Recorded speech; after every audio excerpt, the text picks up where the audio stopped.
Hi everyone, it's Rax. We just got the second developer live stream for Season 2 where they're talking about essentially how they're going to fix Diablo. And they promised us 41 pages of patch notes, and well, here they are, and it's a lot of patch notes. I didn't count the pages, but I guess I'll believe them. It's a ton. So we've been talking about this all day and analyzing it for hours. Wanted to make a concise video for you guys where I can kind of explain what they're going to change so you don't have to read 41 pages. So let's get started. I got my little handy dandy cheat sheet here. We'll quickly look at some unique items, but we're going to try to skip around to the big ticket items here. But quickly looking at the uniques, the tassets of the Dawning Sky looks very strong, these pants, because they give you maximum resistance. They change resistances. We'll get to that later. We'll explain why resistance is powerful. We'll be using paint to understand some things. The Tusk Helm for Barbarians is godly. When you gain Berserking while Berserking, you get multiplicative damage, 2 Fury per second, and cooldown reduction.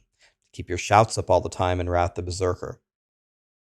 Hurricane throwing boulders. Well, we know Hurricane does 17 damage. The boulder inside of it will increase it. Not sure how good that's going to be. The Scoundrel's Leathers. This is looking real good. When you have Inner Sight up and you have that infinite energy for 4 seconds, 80% chance to spawn all of these things. And I don't know if they're going to spawn them with like the additional points that you pick in the runes. But if that's true, you could make like a trap build, which could be really sick for the rogue. The Necromancer minions are looking real good. Your minions can curse enemies, and then you're going to get 70% multiplicative overpower damage. Overpower is changing. We'll get to that later. It's going to be better. This Sorcerer Ring, it looks good. It's going to have exploding ice spikes. We won't know until we actually try it. Okay, now for the legendary aspects, we're going to skip a lot of these. The Raw Might one. After you hit 15 enemies with your Werebear skill, your next Werebear skill does 50% multiplicative damage and stuns enemies for 2 seconds. So the Pulverized Druid, the Big Bear, Big Smash build, this is already super powerful, and it already hits like the whole screen. So hitting 15 enemies with this will be trivial. I think the Pulverized Druid, from everything that I've seen, is looking to be one of the absolute best builds next season. If you don't know what to play, you should probably go Pulverize. Another one, the Artful Initiative. When you spend 100 energy, you send these exploding stun grenades. I don't know how much damage the grenades are going to do. Probably nothing based on how the previous things like this have been released from Blizzard. But this could be very, very good for building stagger on the Uber bosses.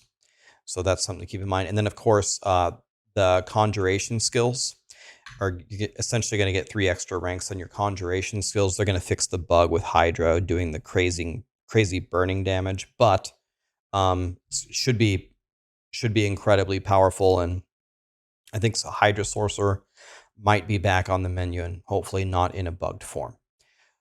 Okay, so user interface. A lot of these they went over last time, so I'm just going to like breeze through these. You can mark stuff as favorite instead of marking junk. That's way better to mark the 2 things that are good and salvage the bad things. You can search your stash. Okay, nothing's super important. Well, these things are important, but we covered them last time, so let's kind of move through here. They're going to sort the affixes together. That's nice. Okay, that's good. Streamer mode, I'll take it. Hide the combat text, auto run. Okay, you can move the minimap out further. Wish you could move your actual character out further as well. And you have 2 additional character slots. Okay, let's get to another big change, Enchanting. Well, to summarize it, Enchanting is going to be way easier, and that's essentially in 4 ways. First of all, the scaling is better. Look at the old scaling, 56 to 282 to 383. You get broke instantly and you can't enchant anything. Now it goes 64, so the base is slightly higher for rares, but then it goes additive. It's 64 to 64, and then 64 on top of it. You end up spending half of the money, half of the gold by the time you've done 3 enchants. So that's the first way, is the scaling is better. The second way is on legendaries, your base enchant is going to go way down by more than 50%. That's a significant change. Another thing, a pseudo change to the crafting system, is they said gold everywhere is going to go up. You're going to get gold from a lot more sources. So not only is it cheaper, but the amount of gold that you have is higher. And then finally, the order of operations and how you make your item used to impact how much gold you will spend. Now it's not going to have an increased enchanting cost. 4 ways that you're going to get way more gold from re-rolling. I know that's going to be very important to a lot of people. Here's the funny one. You ready to laugh? The overall drop rate of elixirs has been reduced. They nerfed it 25-fold, from 0.5 to 0.02. Okay? And then here's the developer's note. We're trying to reduce the stress on the player's consumable inventory tab. So you won't have a full tab if we don't give you any consumables. Now, actually, I did a poll in my stream, and half of them said that they didn't even like these elixirs. I'm not sure why. I like them because they just give you a free bonus that you didn't have to craft, and they give you experience. I love the free elixirs. But apparently a lot of people just thought they were annoying, so I guess it's not as bad as I thought. But this is not exactly the solution that I was hoping for. One of the only L's in the patch notes, in my opinion. Scrolls of Escape have had their drops divided by 4, which is this is your get out of jail free card on hardcore. I don't mind this. That's fine. I guess you just have fewer attempts on Uber bosses, which is fine. But to me, this isn't the problem with hardcore. The problem is the potion, the death evasion potion. Right now, I can make 400 of these. It's so cheap to make. In my opinion, the game would be 100 times better for hardcore if they would get rid of all the stupid cheat death mechanics. Okay. So this next thing, this and these next two things are probably the most important thing in the patch notes that are going to make the game feel better to play. So the first thing that they did is they removed what the actuaries would call a reversal. So a sacred item, the max power of it is 750, and the min power of Ancestral is 780, which if you upgrade this 5 times, it'd be 775. Essentially what it means is all things held equal, and Ancestral is always better than a sacred. That should have been there from the launch, but okay, here we go. Here's the important part, the level scaling. One of the most fun things about an ARPG, see if you agree with me, or an MMO, is when you get that moment of happiness when you actually find an upgrade, right? When you're leveling 1 to 40 and you're doing your dungeons or your whispers or whatever, if you find a two-handed sword at level 5, 5 levels later at 10, if a two-handed sword drops on the ground, there's a very high chance that it's better because it's just a level 10 two-handed sword instead of a level 5 two-handed sword, right? It's a pretty simple concept. In the end game of Diablo 4, this was completely non-existent. You would just have full gear by the time you're 75, and you do nothing for the last grindy 25 levels, and you just be sad. Well, this is going to change because the base item level and the max item level are going to scale up with you as you fight harder monsters. So they're going to go up by 2. You can see that when you kill a monster at level 55, they can drop you an item from 625 to 700, and here they're dropping 655 to 730. That means gradually, you're just going to be fighting monsters that are just dropping you better gear all the way up to 100. And even beyond that, actually, which is fantastic news. I think it's going to be a breath of fresh air. You're going to get a lot more upgrades and feel like you're getting stronger in the game. Imagine that. You might even have some fun along the way. We'll have to see.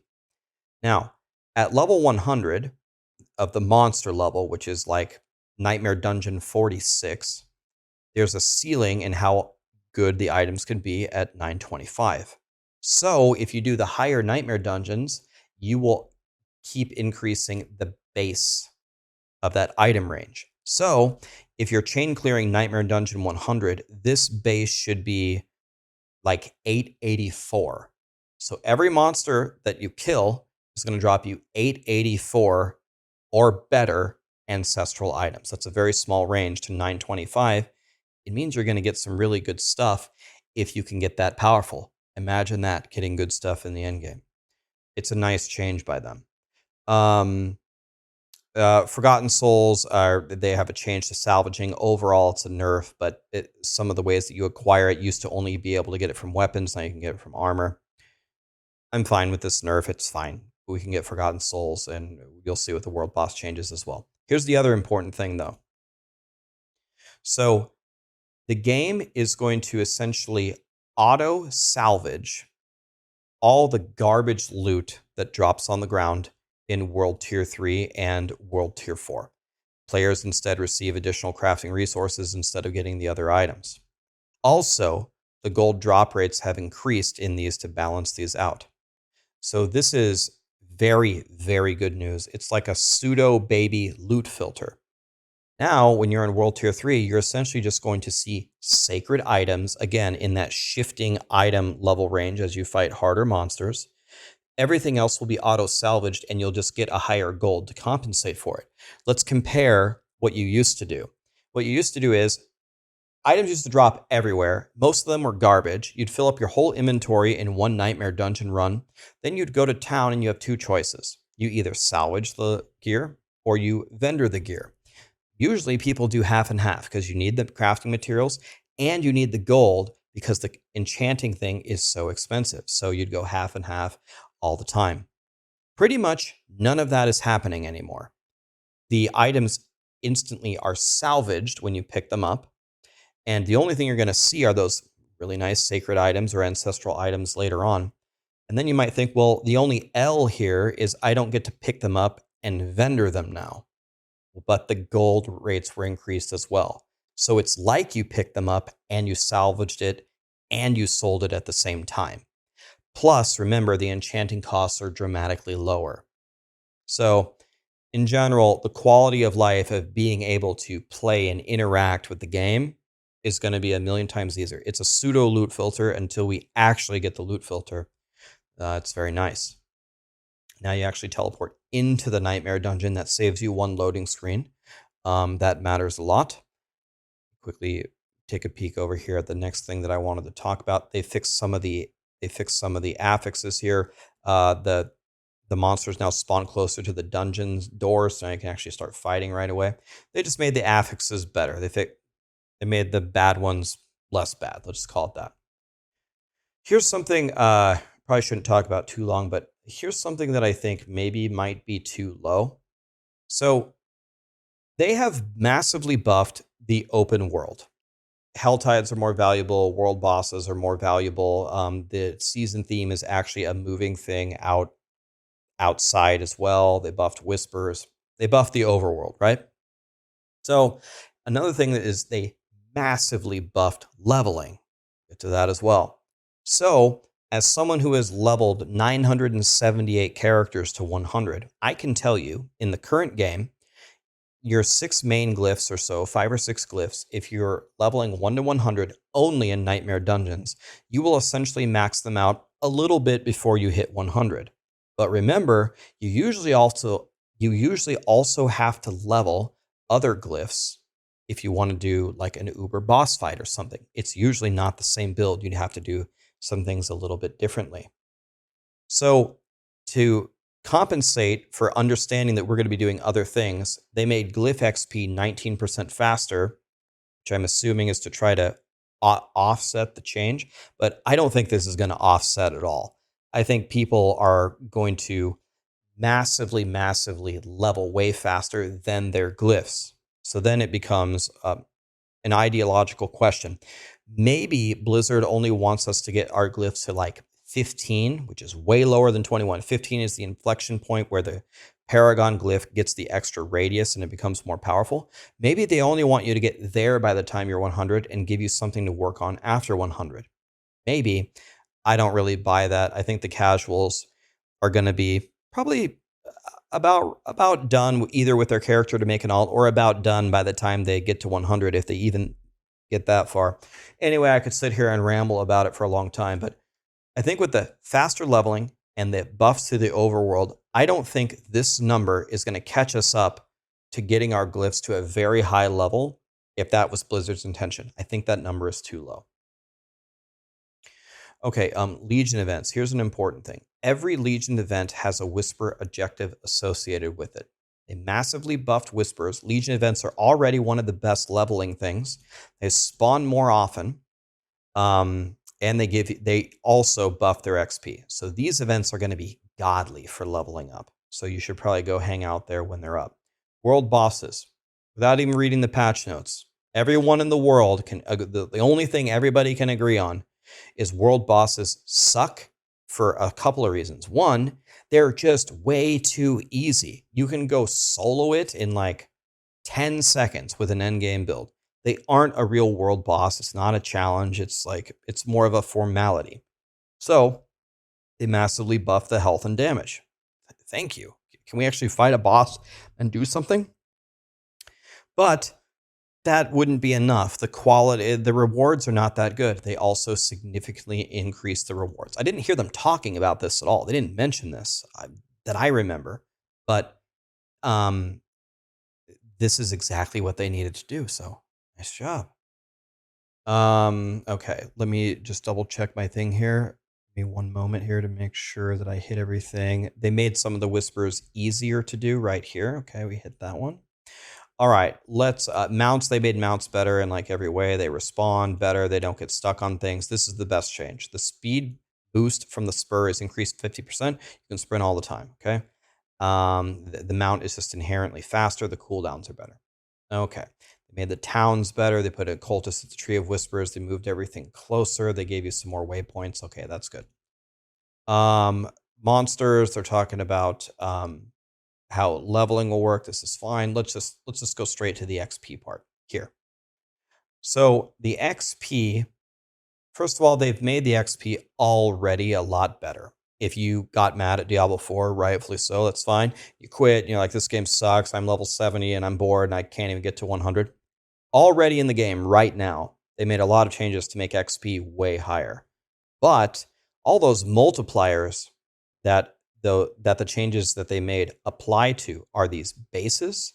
And these bases have increased anywhere from about 15% to at least 60%, if not higher. So to put it this way, I'm pretty sure that even playing solo on hardcore, someone's going to go 1 to 100 in a single sitting. I'm going to try to do it next Tuesday. The leveling is way easier.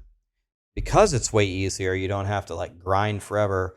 You can actually probably do whatever you want. You don't have to feel like tied down to nightmare dungeons forever, especially because they increase the XP everywhere. So this is going to make a huge difference. Helltide is going to give you way more XP. Turning in the Grim Favors, this is turning it into the Tree of Whispers, is massively buffed in the beginning, 200% more. So maybe in the beginning, instead of doing the stupid stronghold strategy or whatever, the dopamine tunnel strategy, you can just go here and go on, explore with the new vampire thing and the Helltides, do some quests, turn it in, you get a massive bunch of XP, including the Whispers. So that's going to be pretty huge here. So let me see here. Another thing that they did is they changed somewhere in here, I don't know exactly where it is, they changed the rewards for side quests to scale with world tiers. So some of the side quests you can complete instantly. So there's definitely going to be some min-maxing here. You know the very first side quest in Kmart where you walk up, you cheer, and you get a reward? Well, now you don't cheer in the beginning, you cheer in World Tier 4 because everything scales. So there's going to be like some guide. I'll try to figure it out. Here's the 10 side quests that take 2 seconds to do. You can start World Tier 4 with a lot of goodies there. That's going to be nice. Now, here's something that's just beautiful to me. So in a dungeon, there are events. Did a big analysis here in the sheet. I think I hit it, but I did a big analysis of all the events, and I concluded, Blizzard, these events aren't worth doing, right? So I said they're going to buff the density and make them more fun. Fantastic. But then after the last live stream, I made a video, again, complaining that that was not the entirety of the problem. The problem is when you walk in the door, the event doesn't start. And when it finishes, it doesn't end. And all the rope in between is just not about killing monsters and doing an event. Look what they surprised us with in the patch notes today. Increase the speed of progression for the time between waves, the time to start, and the time to end for the events. That's incredible, man. Can port into the Nightmare Dungeon instantly, got all the bonus XP, auto salvaging, and then you can just start the event instantly and finish it. I mean, I barely even recognize this game anymore. Scrolls of Escape automatically consume when you're in hardcore if you DC. That's nice. Okay, now we got a million items and a million class changes. I'm going to try to summarize this so we don't talk about it for 5 million hours.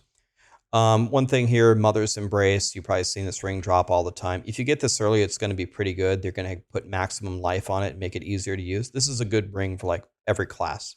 So you might get this early, go and throw that on. This of Fate is already pretty much the best gloves for Uber bossing, which is important next season. They added 5 bosses.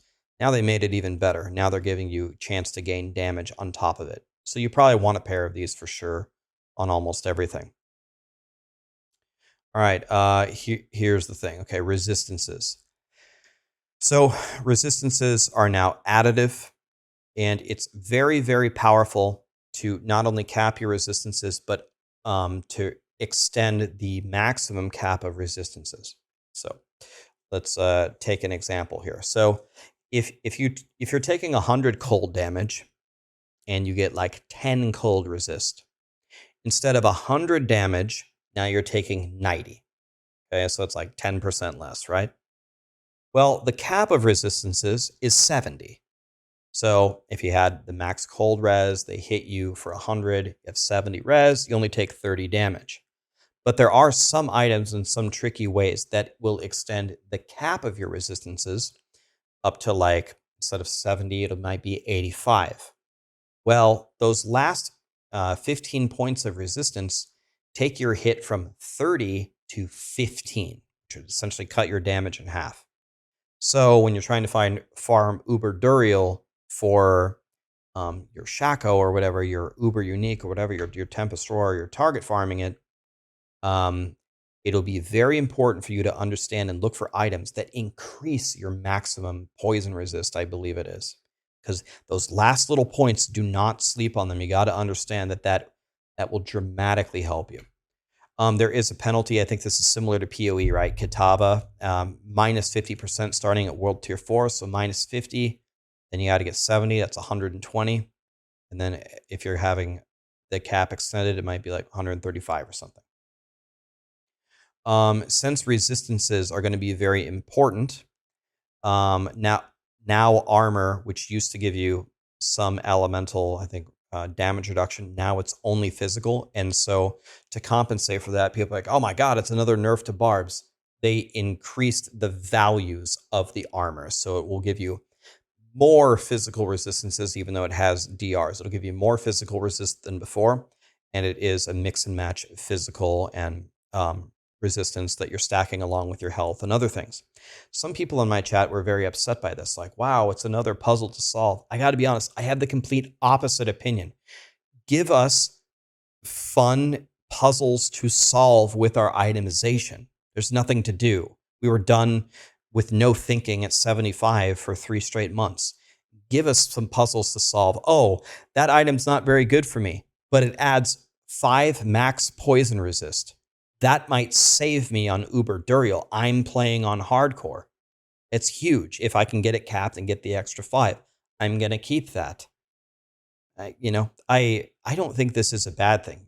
Leave me your opinion down below, but does anybody actually think that this is a bad thing? They buffed some elixirs here. It's nothing too important. Remember that they buffed armor. Another thing about this, we're going to get to the... Okay, this is a really nice change. Here's another thing I want to talk about. So when you would have an item with plus to skills, let's say it has +1 to Hydra or 2 to Hydra, right?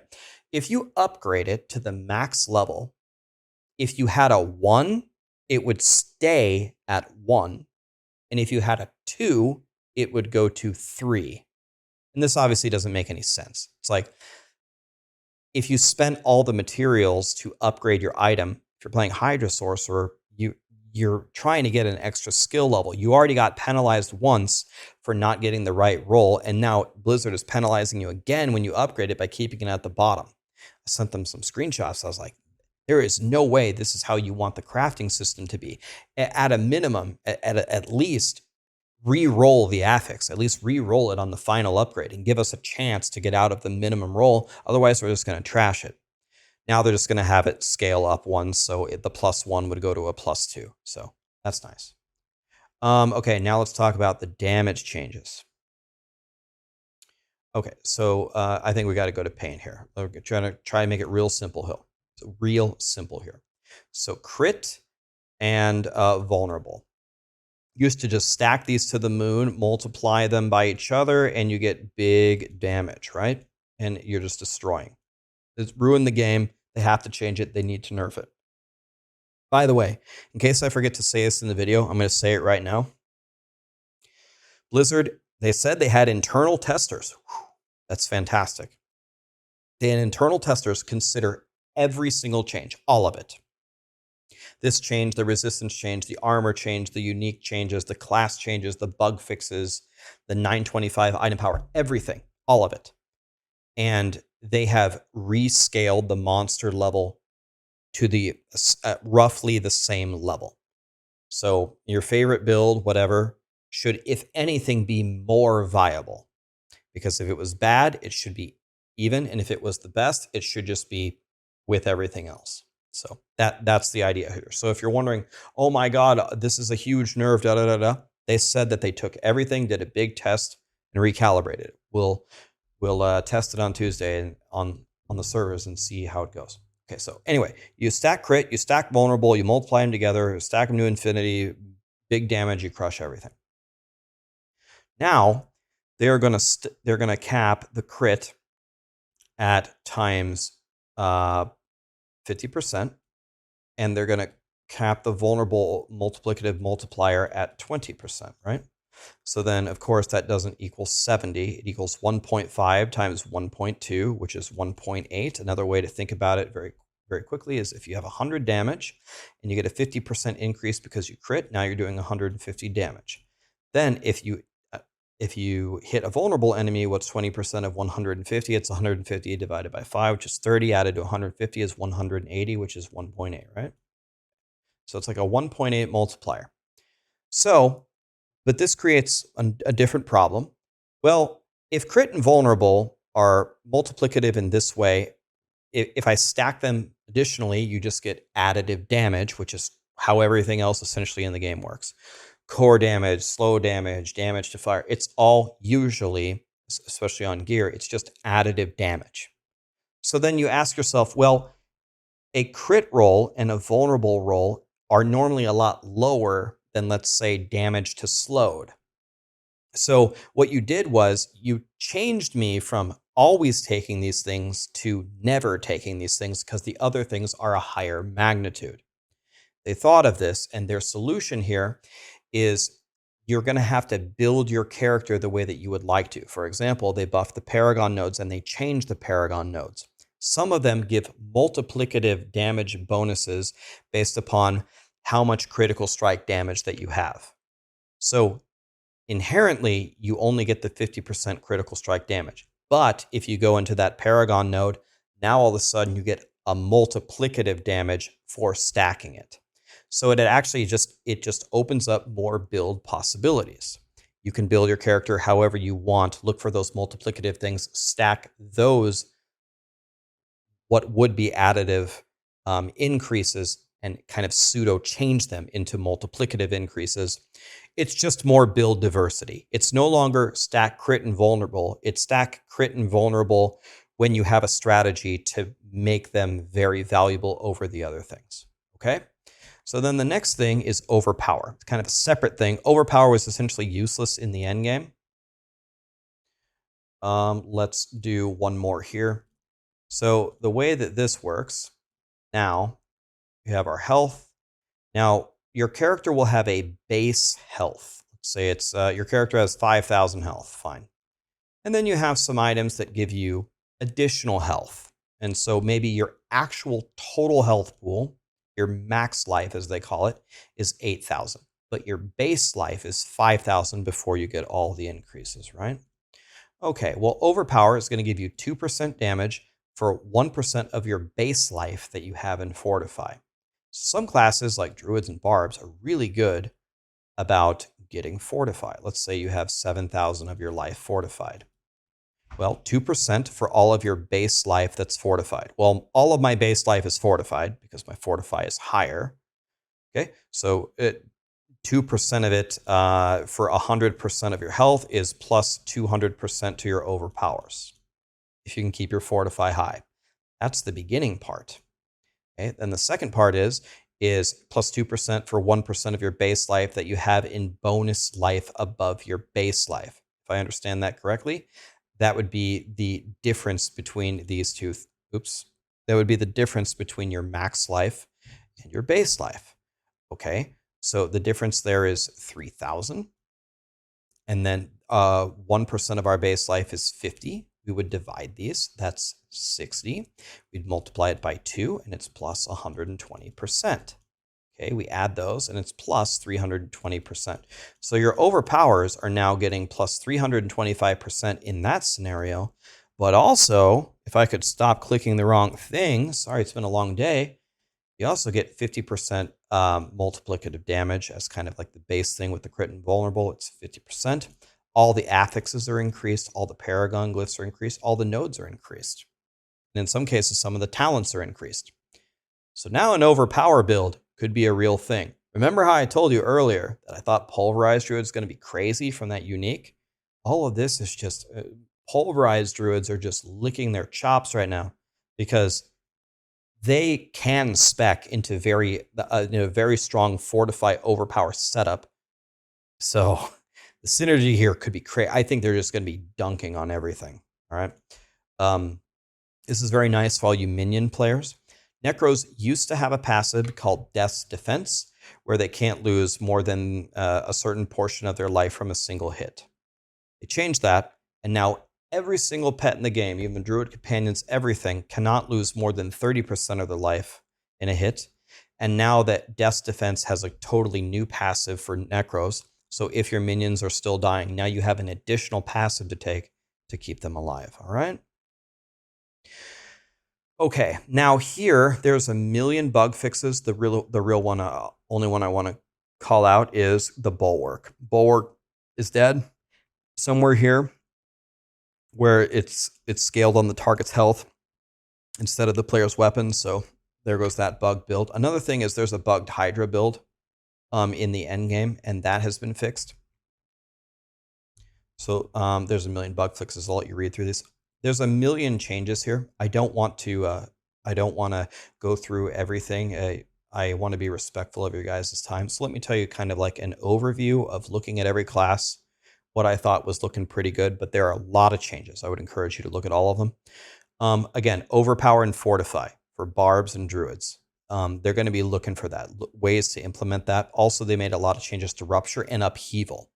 Not only the upheaval skill, but the uniques. So upheaval was absolute garbage. So that's something that they needed to do. Druids, we already talked about this, pulverized. Big smash. One thing that you must see is that they finally did nerf Rampaging Werebeast. Here. It used to have a critical strike cap of 990%. That's obviously ridiculous. Shouldn't be in the game. 200% still is making it absolutely godly. So it's still godly. This nerf needed to happen. I'm okay with it, but some people are going to cry, let the tears flow, but it needed to happen. Necros, I think the minion stuff is going to be really good. We saw a bunch of the minion stuff before. Blood Necro. Blood Necro has a lot of life stuff. Maybe can get, I don't know if they can get Fortify, but I know they do a lot of overpowering. So Blood Necro and maybe a Minion Necro is looking a lot better. Rogues, we talk about that trap build. They upgraded a lot of the range stuff. A lot of the range stuff was just behind, so a lot of their uniques. There could be some ranged builds emerging for the Rogue. And interestingly enough, I didn't see any bug fixes for Bursting Venoms, and Bursting Venoms actually got buffed. Doesn't require a critical strike, the lucky hit is better, and the toxic pool damage went up. So I don't know if I'm missing something. As far as I know, Bursting Venoms is still doing unintended amounts of damage or something, but maybe not. Maybe they fix it. I don't really know. Sorcerers, they have some nice changes. The thing I'm looking at is Hydra. Some people are sad that they nerfed the bug for Hydra. I get it, but Hydras are doing 5 times the amount of damage, and they have some conjuration things with the +3, and they have some Paragon things as well. So I'm wondering if Hydra is going to be good. They tried to make Disintegrate better, and Frozen Orb. They did something for Chain Lightning. There's a little bit everywhere. We're going to have to see. But that's like a little summary without going through line by line and keeping you here for 5 million hours. And I think that's about it. Of course, that's not about it. There's like 5 million extra things that you could read through. Then, of course, the final question is going to be, Rax, what is your opinion? Not that my opinion really matters, but for me, it's all about trajectory. Diablo 4, it released, the only real redeeming quality about it was the campaign, and then the trajectory of the game was nerf, nerf, nerf, nerf, no fun. We'll fix the game later. And that really just sent it into like a death spiral, right? This seems to be like a very jarring course adjustment to bring things back, which I have respect for that. You're trying to fix the game. I can appreciate that. I appreciate the effort here. I never in a million years thought that they were going to actually have 41 pages of changes, but this is a shitload of stuff. I give you credit for that. Some people will hate, oh, wow, Diablo 4 is almost ready for release, guys. Well, it'll be out of beta in 6 months. I get it. I've heard it all a million times. I get it. And they're not wrong. But I can appreciate the change in the trajectory of the game. Thank you for listening. Thank you for trying very hard. I appreciate it, man. I'm in better spirits than I was a month ago. Let's put it that way. Has this fixed everything? No. But I think Diablo, I'm genuinely thinking next Tuesday when I log in and do the hardcore race to 100, I actually think it's going to be, I think I'm going to have some fun. And that's more than we can say about some of the recent times. I appreciate their efforts. I think a lot of their, if everything goes even 80% as well as these patch notes and these developer things said that they're going to, I'll consider it a win. And it looks like they're responsive to feedback. So you can already bet I will be back with videos discussing anything that didn't go well and what we might be able to do about it. It's not like I have all the answers anyway, but I'll try. One thing I want to show you though is we do know what the nightmare dungeons are next round. And it's going to be a very interesting math equation to see what is the best way to level up. So I have this guide that I've been messing around. This is Diablo 3. I have the guide for leveling up in Diablo 4, exactly what to do. And I know I'm going to have to change it. I've been performing some open heart surgery on it today. Well, I'm going to test everything and I'm going to run all of these dungeons and we're going to get the data and I'm going to calculate what exactly should we do here. Then I'll have that video for you. And if you don't want to watch the video, that's fine. I'll just give you the link to the sheet and then you can save yourself some YouTube ads. Anyway, that's it, guys. That's the 41-page patch. I would love to know what you think. Post it down below. I will read it. For some people, this is nothing. They hate Blizzard. They'll never come back to Diablo 4. They're never getting another dime for you. I understand. I get it. Some people are still on the fence, and some people are really feeling better. I'd love to know what you think after another round of this, and what do you expect on Tuesday to happen? I don't know, but I'll be there. Thank you so much for watching, and I'll see you in the next one. I'll have a ton of videos out this week, and I'll show you how to dominate. Thank you.